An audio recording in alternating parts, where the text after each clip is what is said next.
Sarap ng ligo nila. Ayan, naglalaro sila ng buhangin. Ako, hindi ako maliligo.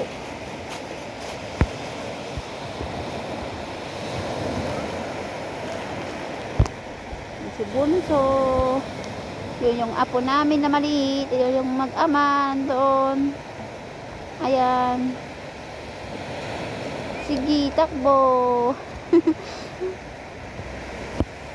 Hanggang dyan sa gilid lang yan. Hindi umuunta doon. Andun yung mag-ama, oh. Mababaw tong dagat nila dito, guys. Kasi low tide. Oh, yan na yung ano. Maulap siya, guys. Oh.